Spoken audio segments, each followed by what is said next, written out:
Ang unang pagbasa naghisgot og importante kaayong timaan nga kita nakauban or nakatuman sa sugo natong mga Kristiyanos, labi na tang mga Katoliko.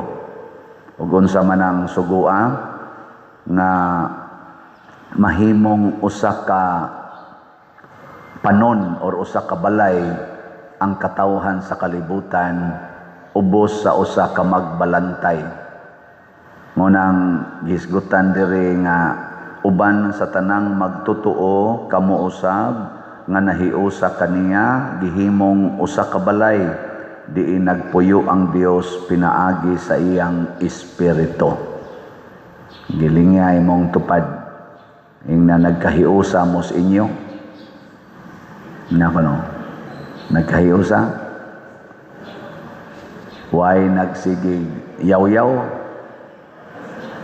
Why nagsigi o pangasaba?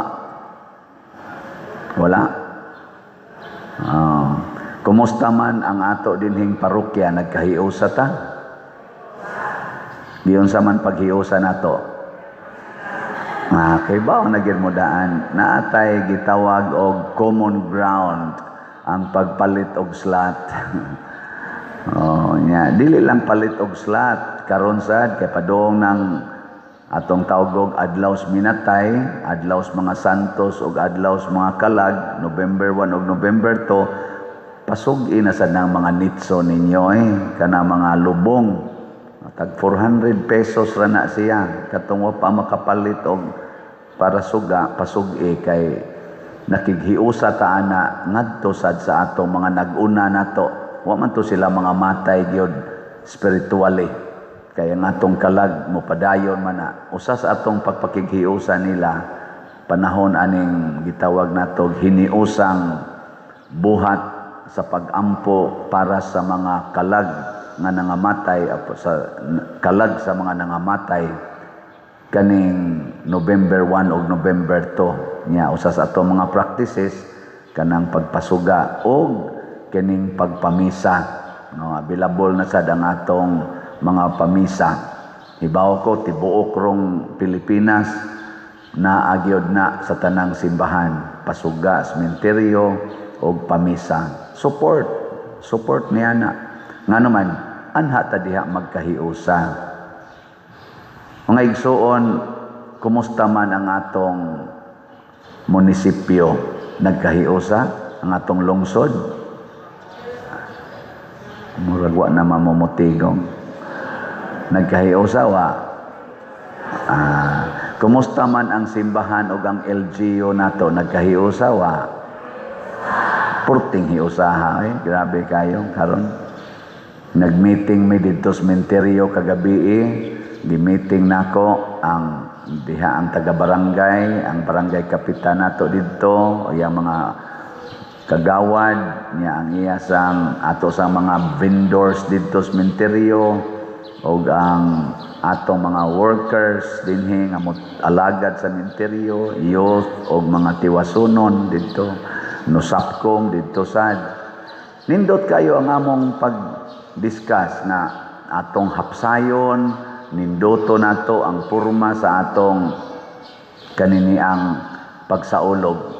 Ngunang dunay mga rules na among gustong ipatuman na ang mga vendors na sa sila ilang kaugalingong lugar na dili makahasol sa atong mga manimbahay o mga muduaw sa mga lubong. Ngunang naghiusa niya parte na sa provision. Ang barangay nihatag nila og ilang kabutangan sa ilang mga tinda. Nya kita kay wa naman tay ihatag kay perti man nila nang nindota pagkabutang, ni offer na lang sa tag snacks nila sa 2 days.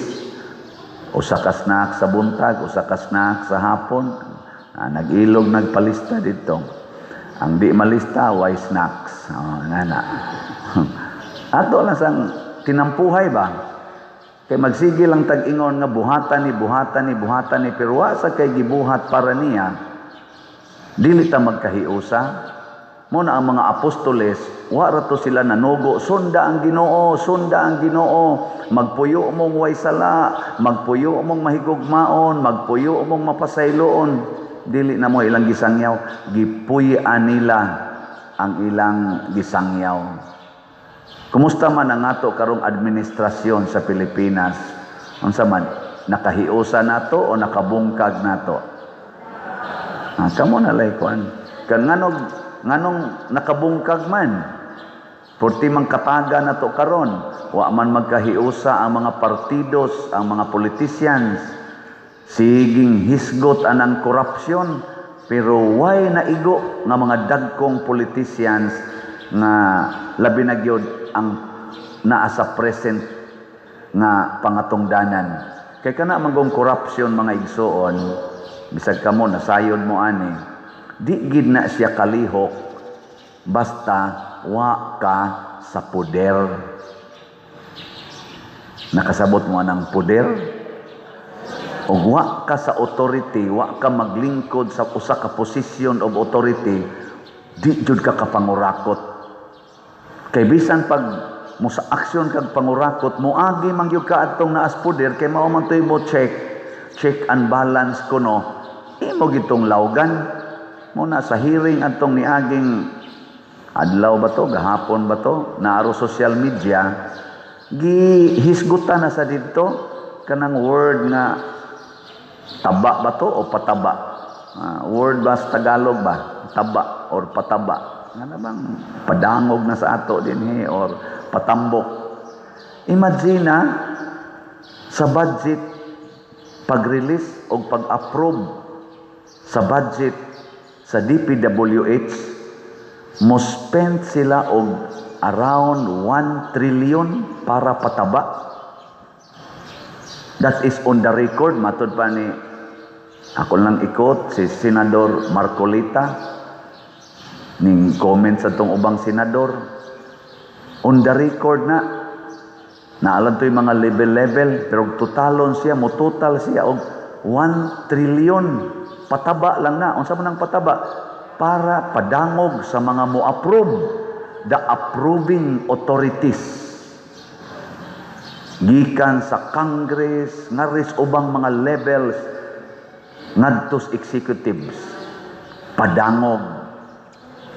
1 trillion. So kung maghimo tag budget sa atong nasod, karon 6.7 trillion man kuno karong 2026, ang 1 trillion ana DPWH ra kuno na nga padangog.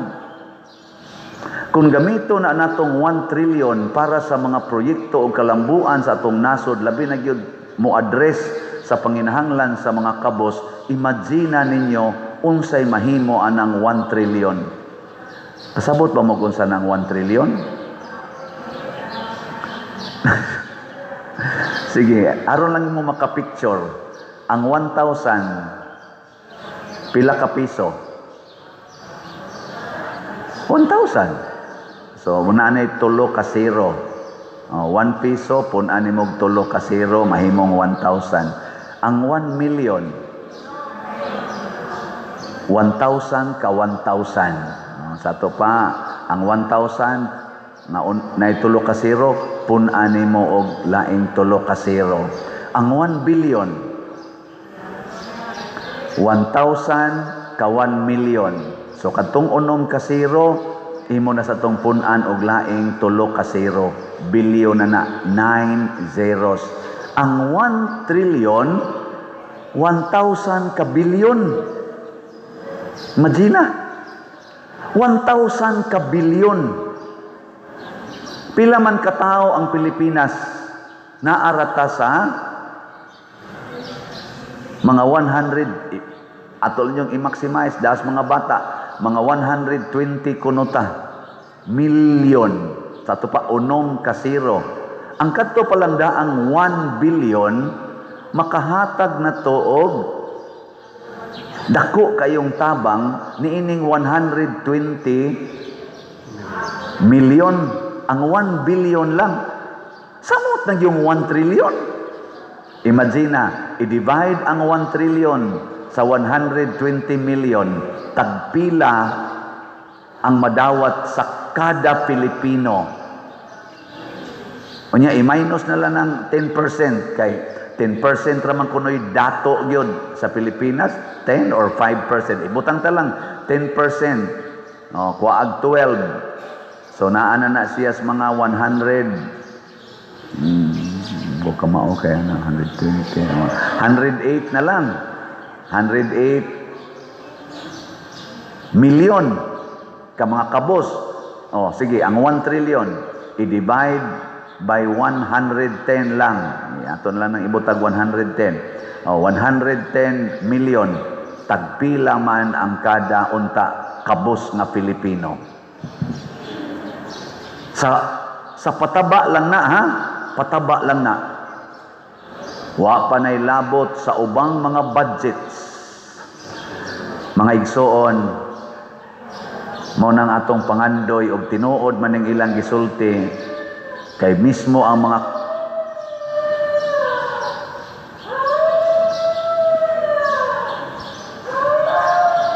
#good iro mohilak. Makadungog sa ato bang gamayng analysis, hastang iro nihilak. Kamo wa gid mo mohilak. Niapil man sad gud mo linya pag eleksyon. Kadtong inyong gilinyahan pag few days before sa elections adtong 2020 karon tuiga adtong Mayo, partos pataba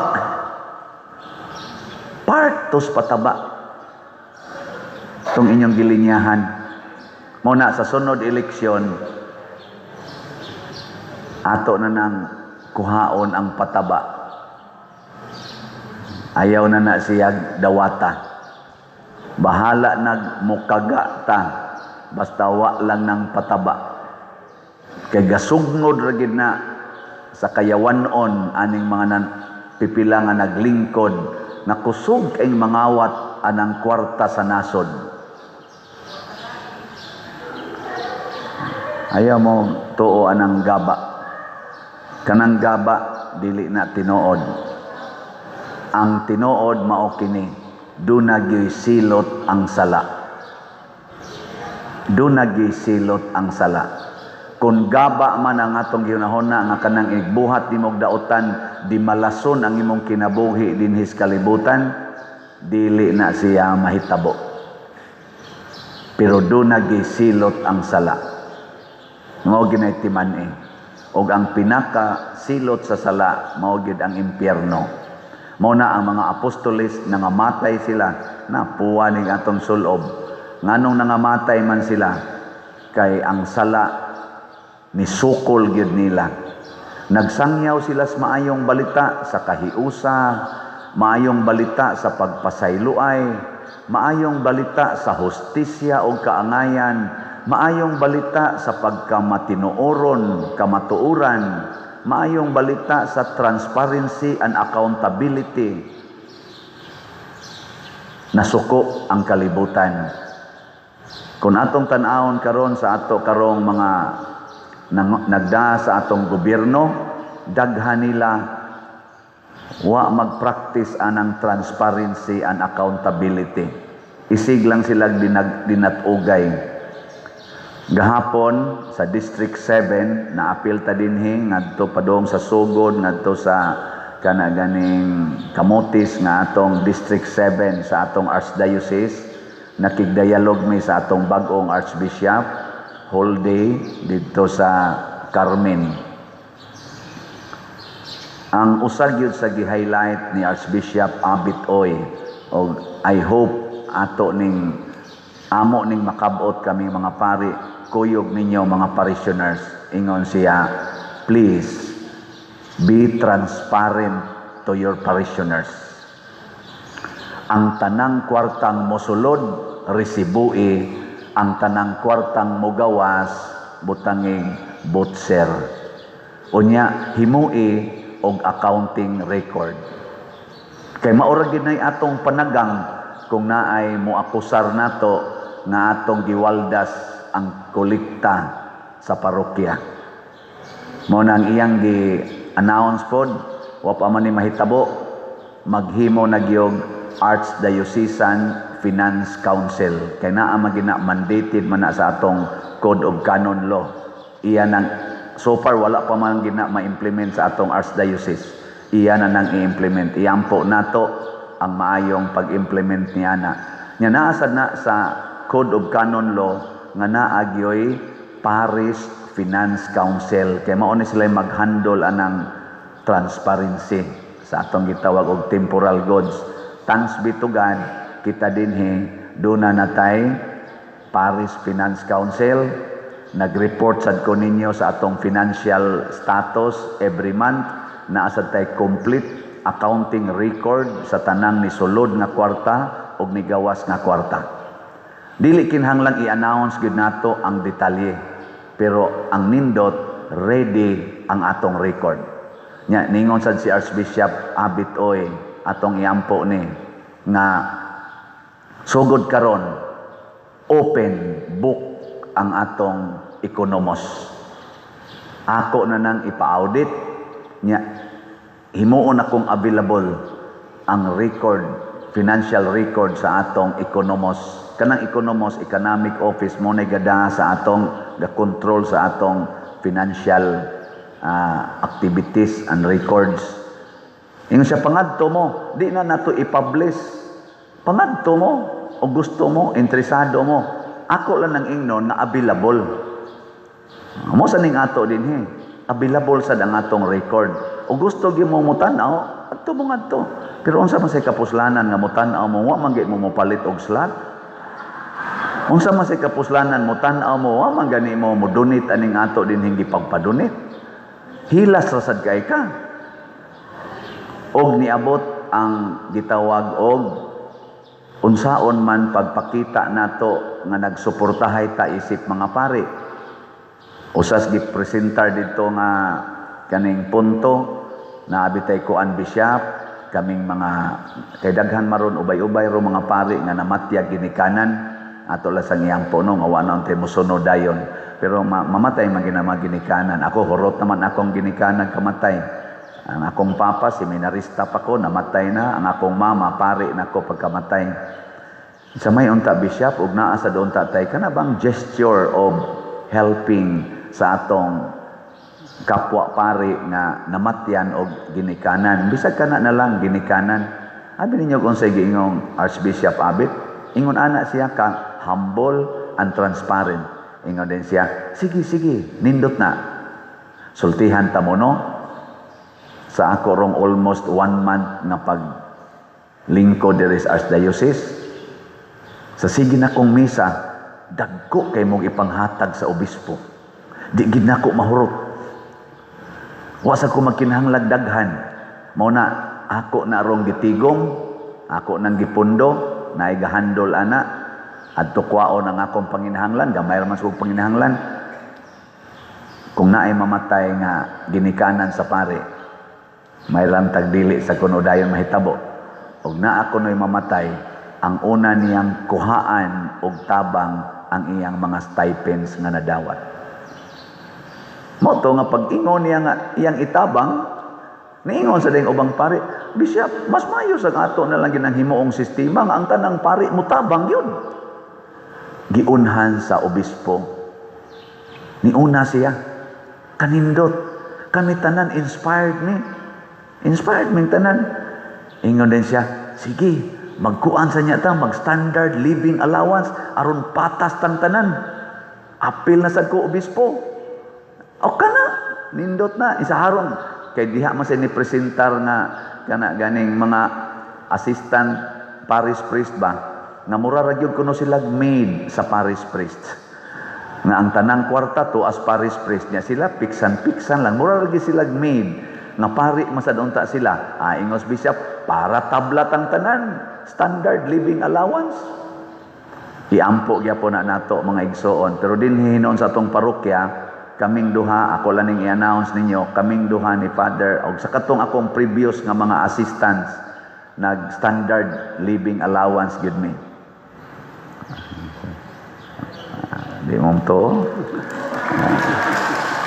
Mo nang kantong niagi nako, bahala nag-ila kong libakon, Basta karon ako ning gi-publicize, nag-standard living allowance mi. Kanang standard living allowance, kana bang pupariha ra gyud mo madawat ba?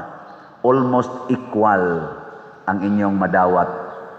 Bisan pa kag karaang pare, bisan pa kag obispo, bisan pa kag unsa diha, mo matter lag gamay sa mga gitawag nato og mga special benefits.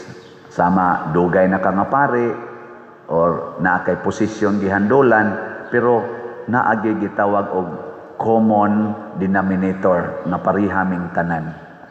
Standard. Dili pareha karon na ma-assign kag tubig-tubigan, makatigom jud kag binaril, pero maka-assign sa ka og murag huwaw-huwaw, kinabo ra gyud imo kuha. Ang kuya og ma-assign kag naughan na gyud, pastilan, mananom jud kag kamote.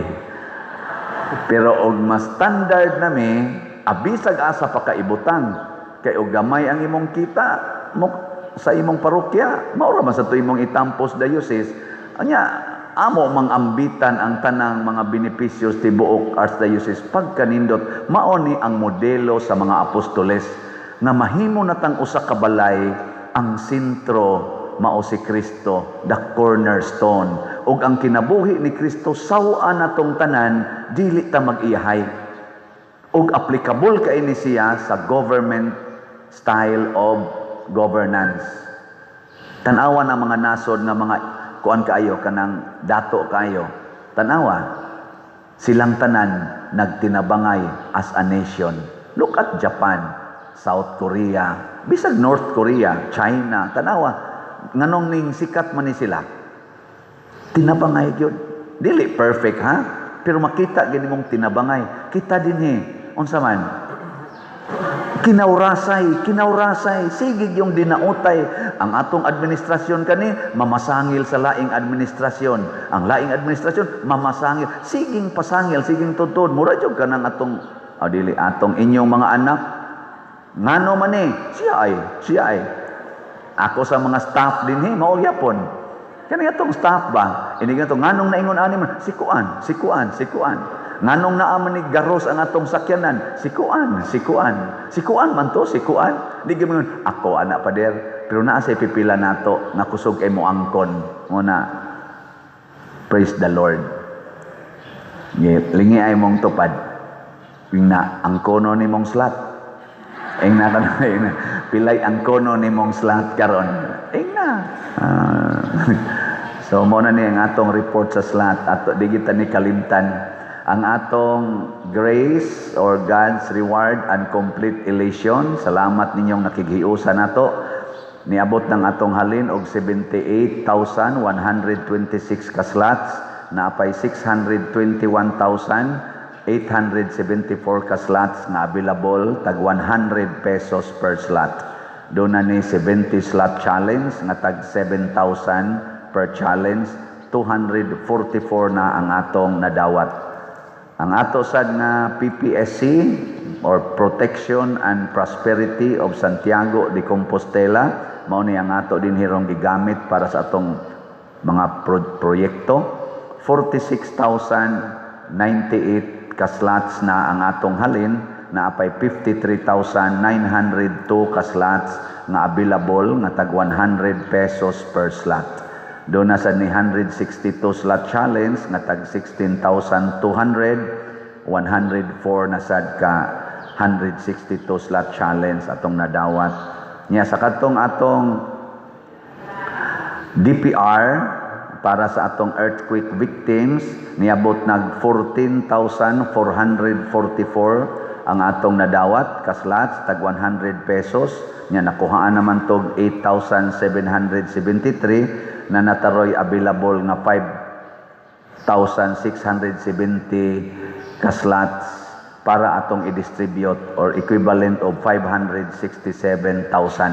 So punan ni nato gamay nya mo schedule na sa tagpang distribute ngadto sa mga parokya o mga lugar nga dunay naigo sila slinog. Nya mo na atong pakpakan ang namalit og slots. Nya, doon na say mangutana, unsa man ang slot, sikat man kay na father anang slot. Ang slot, minimum donation or donation in general. One slot is minimum donation. Sa atong tulo ka slots karon sa lain-laing project, ang usa ka slot 100 pesos. Mao na kung palitan nimo ang tulo ka projects, minimum 300 pesos. Nya na challenge aron nga para sa mga dato-dato madako-dako sa dang inyong ikahatag. Unsaon man pagpalit og slots? Una, ihato din sa atong opisina, diha sa atong mga lamisa sa gawa sa simbahan o dito sa mga kapilya basta naalay resibo. Ikaduha, i-deposit sa atong mga bank accounts. Makita niyo sa atong screen ang atong mga bank accounts. Ikatulo, sa atong mga GCash accounts. Pero sa pagkakaroon, napuno na ang GCash kasagaran. Ang ikalaing paagi kaupat, mao ang pagdeposito pinaagis kwarta padala. Kaning atong mga ngan din hinggibutang labi na nga kungan mo'y padadi sa kwarta padala kay maklaim ra gina nako didto. Gawas lang sa Western Union. Mao na mga igsoon dinhi sa atong simbahan inubanan sa atong pagsunod sa mga apostoles under the guidance sa atong mga leader sa simbahan, sa ato dinhi ang atong archbishop, atong paningkamutan nga magkahiusa ta. Og sa ato dinhing parokya ang atong style mao ang pagpalit og slots. Lain-lain lamig style basta magkahiusa ta. Og nakita ninyo nga nag-anam og ka-improved ang ato dinhing palibot sa sulod og sa gawas. And I hope mag-anam sad ka-improve ang atong relasyon, mahiusa ta isip usa ka lawas ni Kristo. Manindog na ta.